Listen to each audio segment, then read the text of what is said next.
प्रेरणास्पद कथाएं। विस्मयादिबोधक चिन्ह। विस्मयादिबोधक चिन्ह। दो पत्तों की कहानी। एक समय की बात है, गंगा नदी के किनारे पीपल का एक पेड़ था। पहाड़ों से उतरती गंगा पूरे वेग से बह रही थी कि अचानक पेड़ से दो पत्ते नदी में आ गिरे। एक पत्ता आड़ा गिरा और एक सीधा। जो आड़ा गिरा वह अड़ गया, कहने लगा, आज चाहे जो हो जाए मैं इस नदी को रोक कर ही रहूंगा। चाहे मेरी जान ही क्यों न चली जाए, मैं इससे आगे नहीं बढ़ने दूंगा। वह जोर जोर से चिल्लाने लगा, रुक जा गंगा, अब तू और आगे नहीं बढ़ सकती, मैं तुझे यहीं रोक दूंगा। पर नदी तो बढ़ती ही जा रही थी। उसे तो पता भी नहीं था कि कोई पत्ता उसे रोकने की कोशिश कर रहा है। पर पत्ते की तो जान पर बन आई थी। वो लगातार संघर्ष कर रहा था। नहीं जानता था कि बिना लड़े भी वहीं पहुंचेगा जहां लड़कर थककर हार कर पहुंचेगा।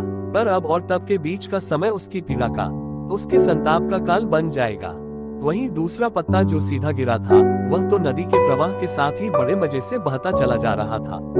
ये कहता हुआ कि चल गंगा, आज मैं तुझे तेरे गंतव्य तक पहुंचा के ही दम लूंगा। चाहे जो हो जाए, मैं तेरे मार्ग में कोई अवरोध नहीं आने दूंगा, तुझे सागर तक पहुंचा ही दूंगा। नदी को इस पत्ते का भी कुछ पता नहीं, वह तो अपनी ही धुन में सागर की ओर बढ़ती जा रही थी। पर पत्ता तो आनंदित है। वह तो यही समझ रहा है कि वही नदी को अपने साथ बहाए ले जा रहा है। आड़े पत्ते की तरह सीधा पत्ता भी नहीं जानता था कि चाहे वो नदी का साथ दे या नहीं, नदी तो वहीं पहुंचेगी जहां उसे पहुंचना है। पर अब और तब के बीच का समय उसके सुख का, उसके आनंद का काल बन जाएगा।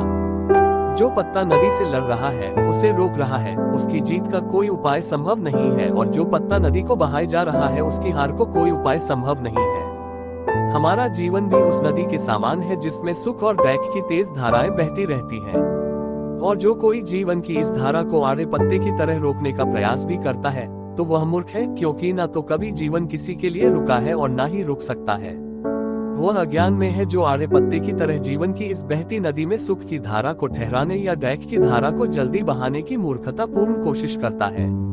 क्योंकि सुख की धारा जितने दिन बहनी है, उतने दिन तक ही बहेगी।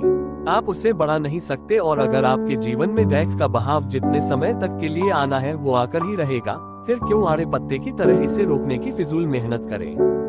बल्कि जीवन में आने वाली हर अच्छी बुरी परिस्थितियों में खुश होकर जीवन की बहती धारा के साथ उस सीधे पत्ते की तरह ऐसे चलते जाओ जैसे जीवन आपको नहीं बल्कि आप जीवन को चला रहे हो। सीधे पत्ते की तरह सुख और दुख में समता और आनंदित होकर जीवन की धारा में मौज से बहते जाएं। और जब जीवन में ऐसी सहजता से चलना सीख गए, तो फिर सुख क्या और दुख क्या, शिक्षा जीवन के बहाव में ऐसे ना बहे कि थक कर हार भी जाए और अंत तक जीवन आपके लिए एक पहेली बन जाए, बल्कि जीवन के बहाव को हंसकर ऐसे बहाते जाए कि अंत तक आप जीवन के लिए पहेली बन जाएं। सुख हमारी खुद की संपत्ति है, इसे बाहर नहीं अपने भीतर ही तलाशें, इससे आप सदैव सुखी रहेंगे।